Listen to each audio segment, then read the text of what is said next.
Hello, everyone. I am Theresa with the Money Talk, and today we have Miss Patti Handy with us. She is an expert in helping women manage their finances. Welcome to the show today, Miss Patti. Thank you so much, Theresa. I'm happy to be here. Appreciate you having Thank me. you. Well, can you give the audience a little bit of information about yourself? Sure. High level, I've been in banking and money and finance related conversations for 4 decades. It's been a very long time. Most recently, I was a financial advisor, and then I left my firm to become a financial coach, working with women. I work a lot with divorced, widowed, and single women, and I absolutely love it. So, what made you decide to leave financial advising to become a financial coach? Yeah, I get asked that a lot. People tell me I'm crazy. I've had friends call me ballsy. It's like, okay, well, I guess so. It was really a culmination of a few things. After my divorce, which was many years ago, I remember being in a position where I was just so distraught and sad over the loss of my husband, and I have an 18-month-old son at the time, and I was dealing with the sadness and the grief, and I had this weird download. I call it a God wink, and it was, you're going to be okay because you understand money, you understand finances. And I was the one in the marriage that did deal with the investing and the money. But what was weird is I wasn't at that moment thinking about finances or money. I was just thinking about my son. I was thinking about just my sadness, and it was really strange. And I knew that I wanted to someday take that experience and help women. But I spent many years as a mortgage advisor and then onto a financial advisor. And during those decades of that work, I had lots of conversations with ladies, many of whom were divorced and widowed, or single by choice, and felt that sense of embarrassment, fear, overwhelm, shame. A lot of the same language kept coming up over and over. And I just decided, it was last year, actually, April of 2023, where I thought, I want to finally just take that leap of faith and jump in, or jump out. I'm not sure how you want to put it. Mhm. And just do my financial coaching, which is really about, educating, empowering, and teaching women how to manage their own money, feel comfortable with money, feel confident, and just have that sense of peace. Wonderful. And so now that you've mentioned divorced women, you've mentioned widowed women and single by choice. Can you talk to us a little bit about the women who are married and maybe divorced or widowed and they had no clue about the finances because their husbands did everything? That's the vast majority, and and I have couples who are clients, so it's not like I just deal with that. But Mhm. yes, it was absolutely, that is the by far the majority of women. That's the struggle. The men took care of it, and they just didn't feel like they needed to learn it. It was like being handled. They would talk about it occasionally, but it wasn't conversation and a common conversation. And a lot of times the ladies didn't even know where their accounts were. They didn't have the logins. They didn't have the passwords. They didn't have any of that stuff. I had one client years and years ago when I was in the mortgage business. Her husband passed unexpectedly, and didn't know where anything was. And her attorney helped her uncover and unpack everything. And they found an account that he had that she didn't realize. And lucky for her, it had $600,000 in it that she didn't realize she had. So it was a good, happy, if you want to call it Mhm. happy, but it was a good Mhm. surprise. It could have been the other way around. They could have had thousands and thousands of dollars of debt, and Mhm. so it's very dangerous not to know where everything is. And for those married couples, I absolutely encourage them to have what I call money dates, and Uh-huh. just go out to dinner, have a nice conversation, and spend the first 30 minutes or so talking about finances. And are you where you want to be? Do we have to change things up a little bit? Are we okay in terms of asset allocation? How's our debt? Just having those conversations, so that's not scary and big and overwhelming. It just becomes this sort of regular thing. So that was a long answer to your question, but No, it's the not. Someone needs to hear that. But if you have a wife, and the husband really doesn't want to open up with her about the finances, how would she handle that? she absolutely has to have a serious conversation with that situation, and basically say, if God forbid something happened to you, I can't be left trying to figure this out on my own, and I don't Mhm. understand this. So please help me. This has nothing to do with me not trusting you or me not believing what you're doing. I just need to know what we have, where it is, where's the passwords for these things? How do I reach these things? I mean, I need to be able to continue on, and I'll be dealing with my grief and sadness and trauma, and I don't want to be dealing with the financial trauma. So let's do Right. this together. And if he still is, not cooperating, that's a problem. That's a concern.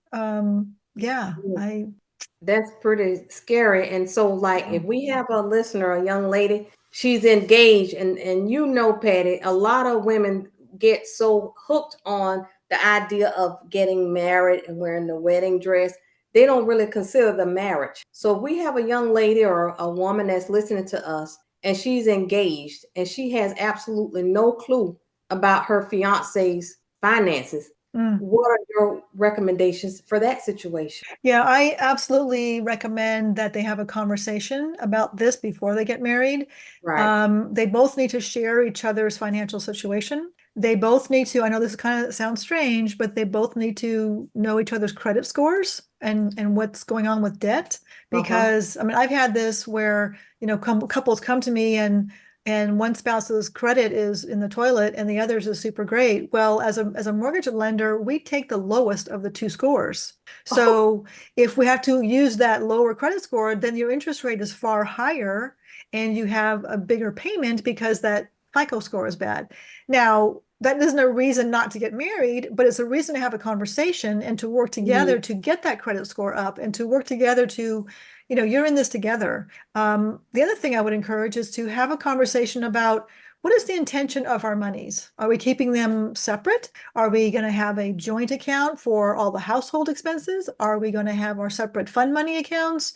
What is the plan moving forward so that there's no resentment and there's no frustration between the two of us? Because I've seen situations where one person is a very, very big spender and the other one's a Mhm. super saver. And the saver is getting all pissed off because the spender is just going, haywire, and they're trying to save and prepare for retirement or prepare for kids in college and everything else. And so that has to be, they have to be on the same page. So having that conversation, making sure that you're all working together for a common Mhm. good. If you're saving for a house, here's what we need to save every month. We want to buy a home in a year. This is what we need. Have those conversations. And it may not be comfortable at first, but the Mhm. intention and the hope is that you are finding it very comfortable over time. And that just really, for me, I mean, to me, it deepens the relationship. It just deepens the trust and Right. that connection. Right. And so you said something that sparked my antenna that I was not aware of. You said, like, if you have a couple, they go to apply for a mortgage. You use the lowest credit score. Can you tell us why that is? Yeah, that's the lenders, and that's their guidelines. They use the lower of the two credit scores. Now, if they're not on the loan, so we've had to do that. So a husband and wife comes to us, and I'll just for conversation's sake say the wife's score was lower than the husband's. We take Uh-huh. the wife off of the loan. She can still be on title, but she's off of the loan. So we just use the husband's score. But if she's a primary breadwinner, or we have to use her income to qualify them, that's a problem. Because if we can't add her income to qualify them, and we're only using the husband's income because he's the only one on the loan, and they can't qualify because it's just one income, then that's a bummer. But they will use the middle score. So when I say middle, there's three FICO scores. There's Experian, TransUnion, and Equifax. And they will Mhm. take the middle of those three. So let's say the middle of his is 820 and the middle of hers is 720. They'll use the 720 to price the loan, and that interest rate will be based off of that 720 FICO score. Okay, so that should help someone. And now we have a lot of moms, and I'm sure you've probably seen this too since you are the author of 4 books. We have blended families now. How do you recommend for a mom who may have one child or 2 children? What does she need to have in place for her children before she says, I do? Yeah, they need to again have this conversation to make sure that they're all on the same page as far as understanding, what that looks like for each family. Because if he has kids and she has kids, they want to protect their legacy, they want to protect their kids. That is really a big factor. That with that is having an estate plan in place. So reach Okay. out to an estate planning attorney.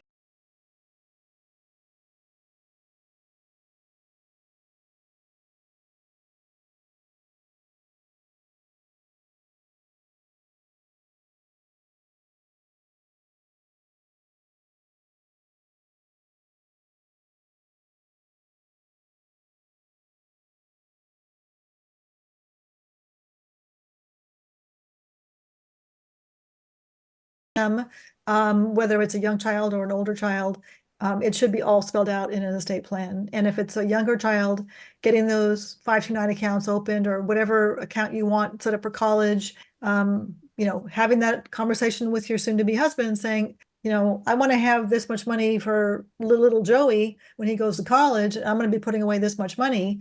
And it might be reversed. He might be putting in money too. But again, it really comes down to having that conversation and working through that, hopefully not uncomfortable conversation, because it really shouldn't be. Your blended family, you should all love each other, and each other should love each other's kids.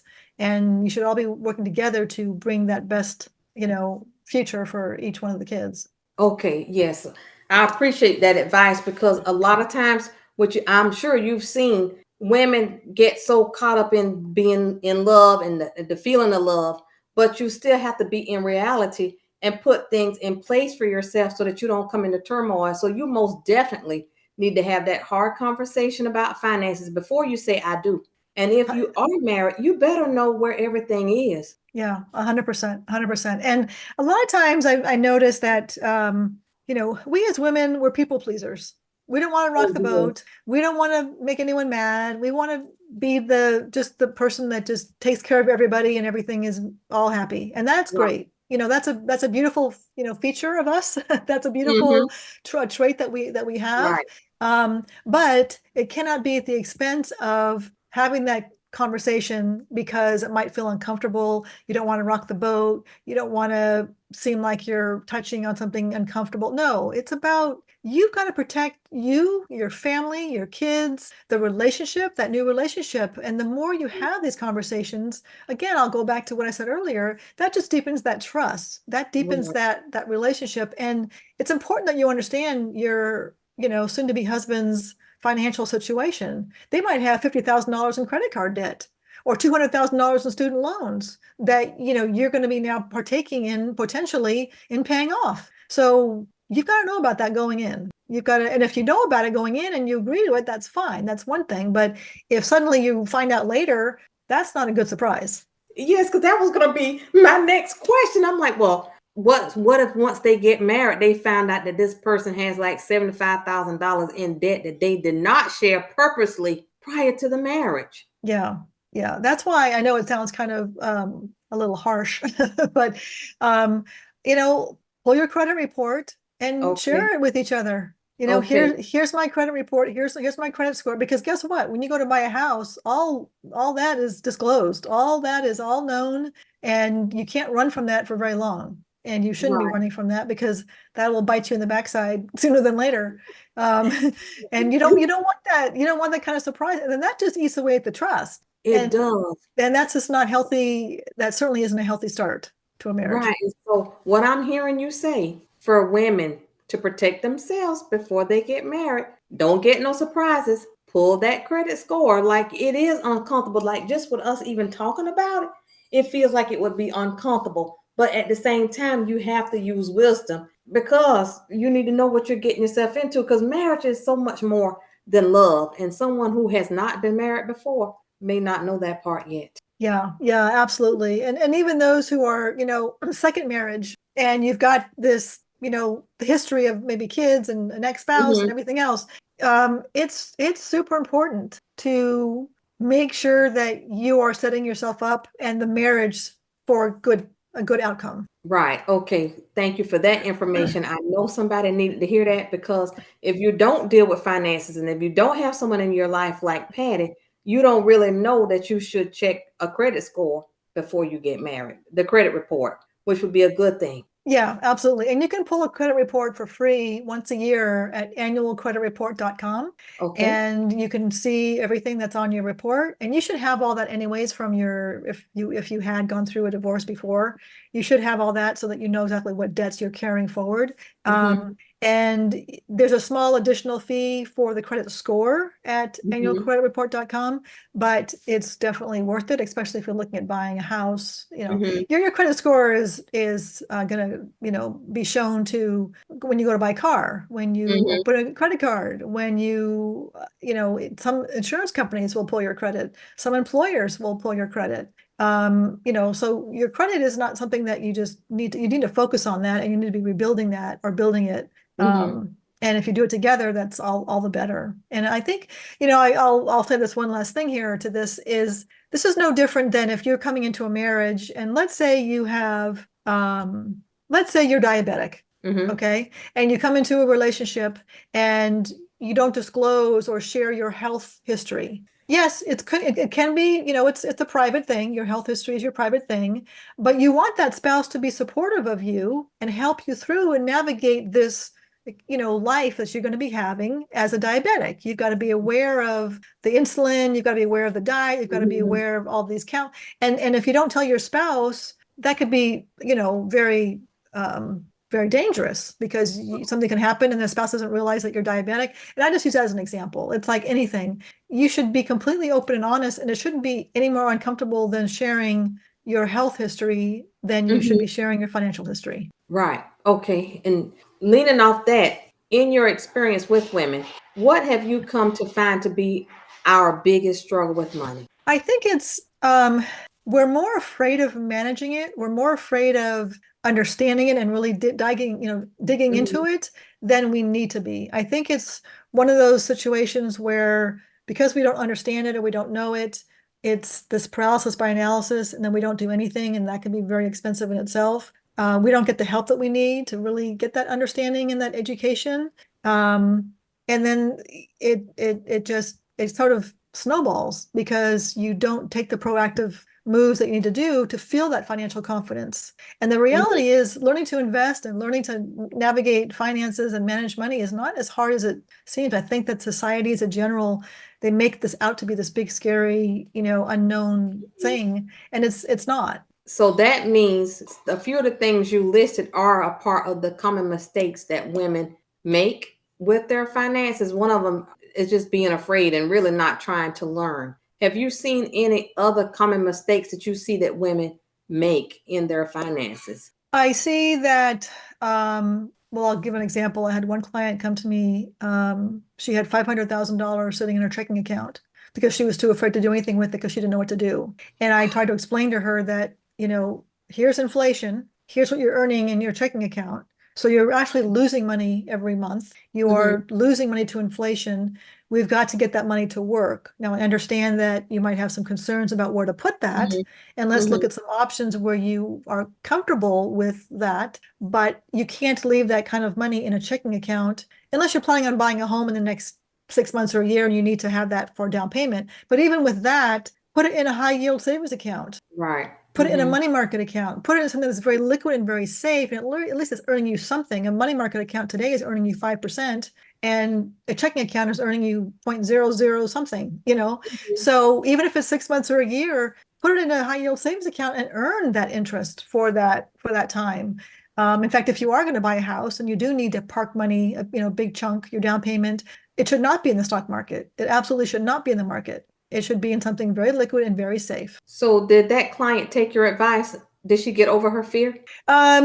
We had several conversations, and then I didn't hear from her again, so I don't know. I honestly, that's full disclosure. I don't know. I hope that I impacted her decision. I think she was just frozen, and it was sad. I think it was because she just didn't want to do anything. That's probably why I didn't hear back from her. And it was sad because I know she's getting hurt with, and losing out on some money that she could get returned. Yeah. There's definitely ways that you can keep your money safe, keep it liquid, and not be sitting in a checking account earning virtually nothing. What do you recommend for women with their money and debt if they're single? Well, debt is another conversation. We need to have a balance between saving for a emergency fund, having some cash aside, and paying down debt. I often get asked, what should I do first? And ideally, you do a little of both, but you want to focus on getting some liquid savings account, some liquid emergency money, because if, God forbid, you needed something on your car and it was $2,000 and you needed that cash now, you don't want to put that on credit card. You don't want to have to add more credit to credit. So it is a very focused, intentional plan that we work through with clients, and it's kind of depends on what their numbers look like and how we approach it and how we attack it. So we can look at it where we pay the highest interest rate first and knock that down, or we pay the credit card with the smallest balance and pay that off in full, and then go to the next card with the next smallest balance. That's more of an emotionally charged kind of good feel pay down. Right. But the highest interest rate is, from a financial math perspective, it makes more sense to pay the highest interest rate. So we kind of take everything into consideration. We look at their entire financial position, and then we put a plan in place to get that paid down. But at the end of the day, you want to absolutely attack your what we call bad debt, the credit card debt, which is typically your highest interest rate. And I would also, there's no harm in calling them and just saying, I'd like you to reconsider my interest rate on this. It's really high interest rate, especially if you have really good credit. You can say, I've got, great credit score of this, and, I should be getting a better interest rate. And see if you can work that, and talk to a supervisor, not the person that answers the phone. You need to talk to a supervisor to have somebody kind of help you with that. And if they can lower that interest rate, that's going to help you just pay that debt out faster. Wonderful. And so, because you do have a background as a financial advisor, some women want to invest, but if they have debt, then I know we can't really recommend that they start to invest at that point. But what type of situation or status should a woman be before they go seek out a financial advisor? Well, I don't know that I would not recommend not investing until you're out of debt. I think the sooner you start investing, the better, because the sooner you can have that compounding interest, those compounding gains working for you. If you wait till you're out of debt, you might not save for 5-10 more years, and that's not good. Wow. You need to be saving now. You need to be investing now. And yeah, because time is your friend when it comes to compounding. It's really a huge factor for that.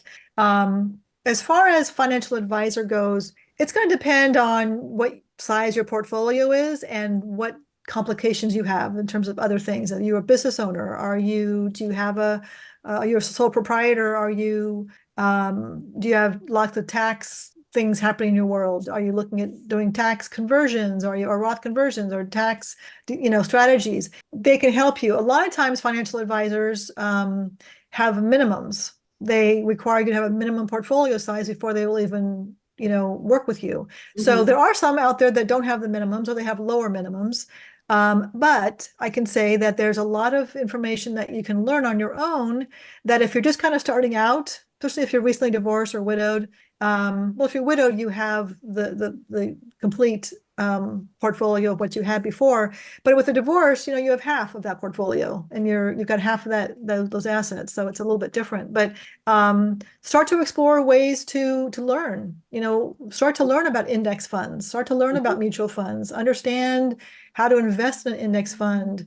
That's a lot of what I do. I share the differences between an index fund and a mutual fund, and we look at, okay, here's how you analyze an index fund. Here's the expense ratio. It's super low, meaning that you get to keep more money in your pocket. Let's look at the performance over the last 1, 3, 5, 10 years at this particular fund.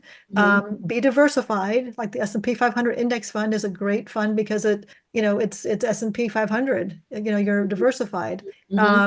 Now, full disclosure, I'm going to just say, this is not financial advice. I can't give you financial advice. This is for educational, informational purposes only. I'll put that in there.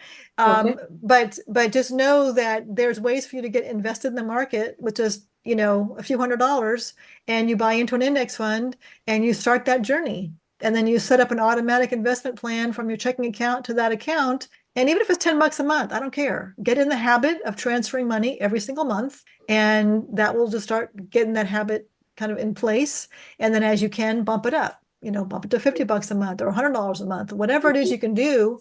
And you can automate that. It's super easy. That's done online, and you can start and stop it whenever you want. You can decide on the amount. You can decide on what day of the month you want to take it out. You have all that control. And it's a beautiful way for you to get started. And it just feels good to know that you are getting started on that journey to investing. Right. Okay. And so I'm still thinking about your client who you discussed a little bit about moving her money to where she can make some money. And so I'm sure her mindset played a part of that role where she was so hesitant. Absolutely. So talk a little bit about how people's mindset can really hold them back, women specifically, with advancing themselves with their money. Yeah, the money mindset is such a fundamental and foundational piece of our wealth, and it really plays a part in everything in our life. Kind of high level, from birth to age 8, we were a sponge. We had this kind of open brain, and we heard things from our parents and grandparents and aunts and uncles and whoever was around,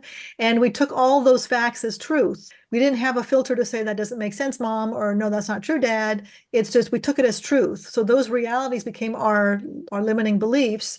And there's also ancestral trauma that's playing a part here as well. We don't hear that, discussed too much, but, we have ancestral trauma from generations and generations ago that are playing a part in our DNA. So if we have this fear, scarcity, lack mentality, that's playing in our decisions, that's playing in our subconscious, and that's affecting our thoughts, and that's affecting then our experience, and that affects then our results. Conversely, if we were raised in a family and we came from ancestors who were of the mindset of abundance and prosperity and opportunities are everywhere, we're going to have a different mindset. The good news is that we can change. We're not stuck with a lack mentality forever if we were born with that or we were surrounded by that. The good thing is that our brain has neuroplasticity, so we can change those neural pathways and think differently. There is some work involved with that, and there's some, patience involved with that, but it absolutely can be done. But if we're not of the mindset of, we're not going to thrive in an environment where we're fearful and a fear of being broke all the time, because we're just going to keep attracting that. We're going to keep attracting that if we are focused on that. Well, Patti, this was so good. Now, see, now you're blessing me. I have to talk a little bit about ancestors. So you're saying really our ancestors could really impact our thinking now. And I'm just thinking because your mom did it, your grandma did it, so you're doing it. And so if we don't recognize it and change our own mindset, then we can continue to have that poverty and lack mindset. Mm-hmm. And then you're bringing that to your kids and your grandkids. Patti, that is big because, if you never really met your great grandparents, you don't really think about it. So women, if you heard what Patti said, you got to think even like beyond your parents. Oh, right, That right. all this stuff could be passed down. Look, Yeah. that gives goosebumps because we get so caught up in life, you don't really think about some of the reasons why you do some of the things that you do. Yeah. We're on autopilot a lot. Right, Yeah. we Yeah. are. Yeah. And so there's a possibility that we may have a lady or a young woman that's listening to you now, and she may be contemplating leaving her husband and getting started on her own, but she may be afraid. Or we may have a lady who's already taken the leap and trying to figure things out. What recommendations can you give to females as to what they can do to transition to start over again? I would say get as much education as you can. There's a lot of great books out there. There's a lot of great podcasts out there. Reach out to people that you trust, that you know well. So start with maybe your CPA, start with maybe an attorney, start with a financial advisor, financial coach, somebody that can help guide you and teach you. Take your time in learning this information. Don't feel like you have to be forced to learn everything fast. That can be overwhelming, and that just kind of freezes you. But start doing that research. Start on that journey of learning. And like with anything in life, it's a lifelong journey. You'll always be learning. Don't wait to feel like, oh, I'm ready now. You could start today.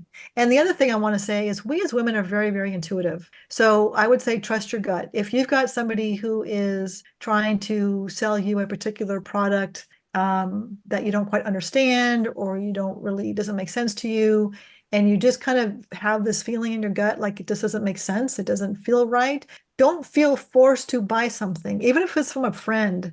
If it doesn't feel right in your gut, push pause, learn more about it. I mean, it might very well be a great product for you, but it may not be. So do the homework, do the deeper dive. Sometimes, online can be very noisy, and it can be full of not so valuable information. And there's a lot of great resources online. So just be cautious, just do your due diligence, do your homework. And there's a lot of wonderful information at your fingertips. So there's all Okay. kinds of, all kinds of wonderful opportunities for you to start to empower yourself. Okay, and so they're wanting to move out. What percentages of their income do you think they need for housing? Because that would be one thing that I could probably see making a wife say, well, no, I probably should just stay and tolerate this because she really doesn't understand how to calculate how much she can afford for like rent. Yeah, that's such a personal question because there's so many moving parts to that. But at the end of the day, she needs to sit down and go, okay, here's what our expenses. I'm going to Mm-hmm. have this rent. I'm going to have this on my car insurance and utilities and food and everything. Create this full budget and get a Mm-hmm. very good understanding of what you need every month to live. Mm-hmm. And then look at what's going out, what's coming in. Okay, so if I do leave, here's what I can expect as far as my income, if you're employed, if you're getting support, if you're whatever the case is. And then look at what's going out and then kind of just do that calculation. But if you're buying a house, it's a different conversation, but you really just need a good handle on your budget. And oftentimes people go, well, I don't know what I spend. So in that case, I'll say, okay, pull out 3 months worth of your bank statements, which will show Mm-hmm. your online banking transactions and it will show your debit card transactions, and pull out your credit cards for the last 3 months, your statements, and then look at where you've spent where. Take Mm-hmm. a highlighter and highlight all your groceries in yellow and eating out in red and all your utilities in blue, or whatever. Categorize those in different colors, and then you can look kind of visually quickly and go, wow, there's a lot of red on here. I eat out too much. Or, Mm-hmm. wow, my groceries are costing me more than I realized. I need to probably reconsider how I shop or whatever. Or you might say, okay, good. I'm really well within my means. I'm okay. I'm good. Mm-hmm. But spend that time looking at that and getting a good understanding of what's coming in and what's going out. At the end of the day, you've got to just look at the math, really. Okay. And so this podcast and even your mission is to help women. And the reason for our podcast is because we want to help people with their money. And so with this question, I'm going to be transparent with you concerning myself. Like one of my fears is like running out. Like what if when we retire, there's not enough or something happens to my husband? There's the fear of like running out of money is like my number one fear. So being transparent is embarrassing, but I'm sharing it with you. So, other women, what have you seen their fears are that's holding them back? Yeah. Well, I appreciate you being authentic and being vulnerable like that. So thank you. What you just said is absolutely by far the number one thing that I hear. It is, I'm afraid of running out of money and I don't want to be a burden to my children. Right. So those two things are, very scary. And so what I say to that is, let's do the best that we can today to get an understanding of where we're at. Mm-hmm. So again, I start with, let's look at what's coming in and what's going out, Mm-hmm. create that kind of cash flow sheet, if you will. And then we look at net worth. So assets minus liabilities. So do we own a home? Do we have 401k? Do we have retirement money somewhere? What other assets do I have? Mm-hmm. And then what are the liabilities? Do I have a mortgage? Do I have credit card debt, school debt? And get a good idea of what your net worth looks like. Mm-hmm. And then make a plan. Okay, well, I want to retire at this age. I've got this many more years until I get to that age. I'm going to expect to have this much in Social Security.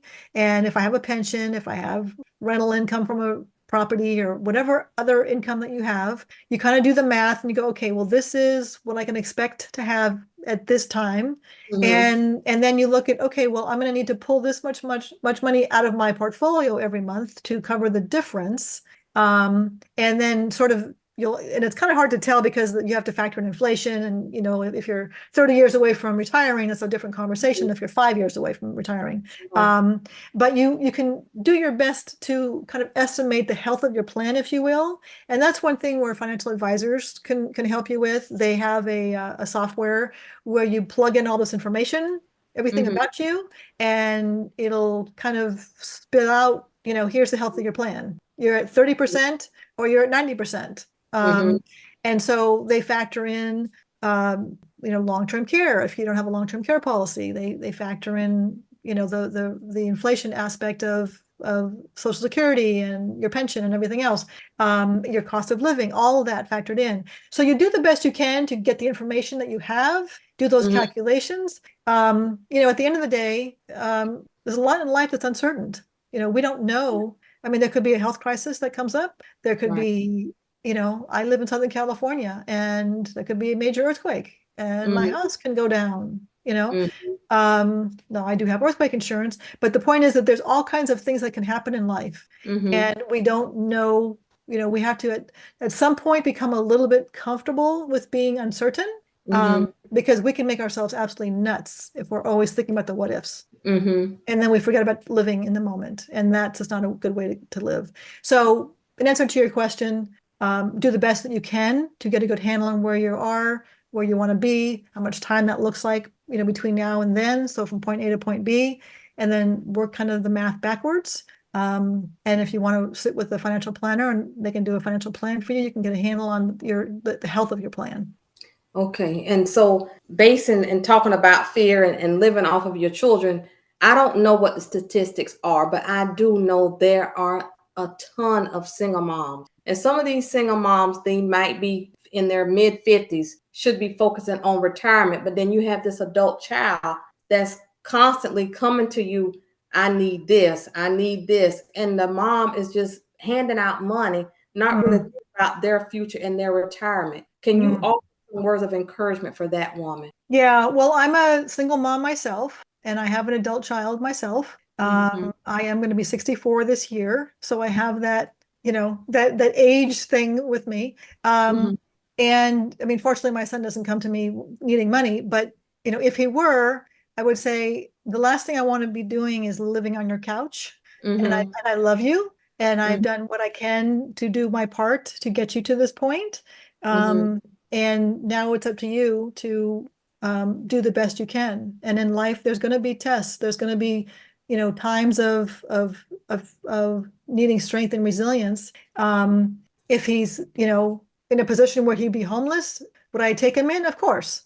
Right. But my point is that I'm not going to just keep giving him cash, because one, that's enabling him, and that does not help him at all. In fact, that works against strengthening him. That works, I am not doing anything to help him become the man if I always just fed into that to him. So just remember, as a parent, we love our kids completely, but we're doing them a disservice. We are enabling them and not giving them the opportunity to fall down, for lack of better words, because they've got to learn how to pick themselves up. Okay, and before I let you go, I think there's one more thing that I think is important for people to get from my financial expert. So it's like, other than focusing on investing, what other areas that you recommend women should focus on when it comes to their? I think the big thing is being diversified. I think real estate is a great diversifier. If you don't have the desire to be a landlord and buy a rental property, there's other ways that you can invest in real estate. You can buy a REIT, which is a real estate investment trust. It's like a mutual fund that invests in real estate.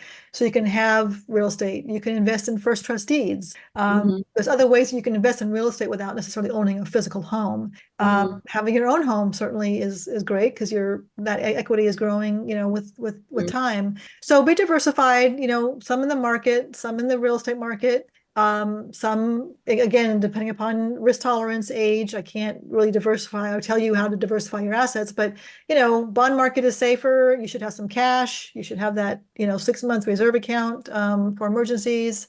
And then I think a huge investment is investing in yourself, investing in yourself, investing in your health, making sure that you are taking good care of yourself, you're eating well, whether it's, exercise, whether it's meditation, whether it's prayer, whether it's, whatever it is that helps you to just take care of you. And that's, self-care is the word that is the word of the day. But oh my goodness, it is absolutely crucial, because without your health, you have nothing, and you've got to take care of yourself. Wow. So make that investment. Okay. And so the last nugget that I would like to leave the audience with is that you survived divorce, but you know what it's like to be in the middle of it and to be stunned. Can you give some words of encouragement or some wisdom to a woman that could possibly be going through a divorce right now and it's just fresh? Yeah, it is a ride of a lifetime. It is the most painful, challenging, exhausting, overwhelming. I mean, it's on every count, physically, mentally, emotionally, financially, spiritually. It will test you on every level. And I can tell you, being on the other side of it, it is, I am a much stronger woman. I am more resilient. I have come out. I have done so much with my life, and you will too. It is, my why was my son. He was 18 months old, and he was when I got out of bed. I mean, there were mornings where I just want to put the sheets over my head and cry and just not do anything, but I didn't have that luxury. That was not a choice.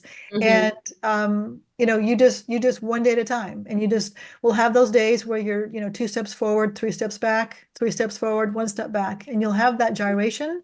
And healing is not a linear straight line. You'll have that gyration, but you will come out the other side. Absolutely. Life will be beautiful again. Life will be better than you could ever have imagined because you will have found yourself again.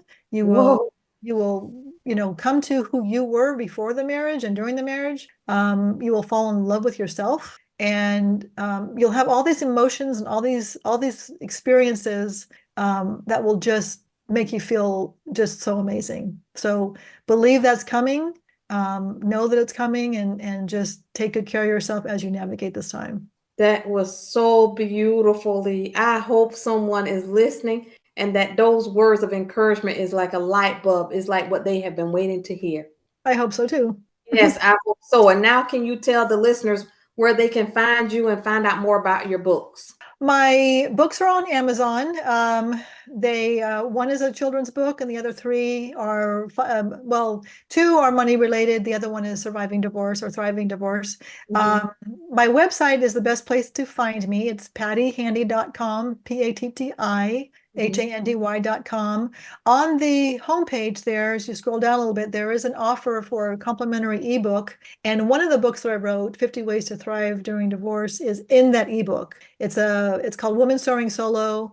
It's a financial guide, but it's also that 50 it's 50 ways to thrive after divorce. That's all part of that one ebook. So yeah, you download that for free. And then there's like a 35-minute masterclass that's available to watch for free as well. Wonderful, wonderful. Okay, well, I would like to thank you again, Patty, for joining us at the Money Talk. Thank you, Theresa. I had a wonderful time.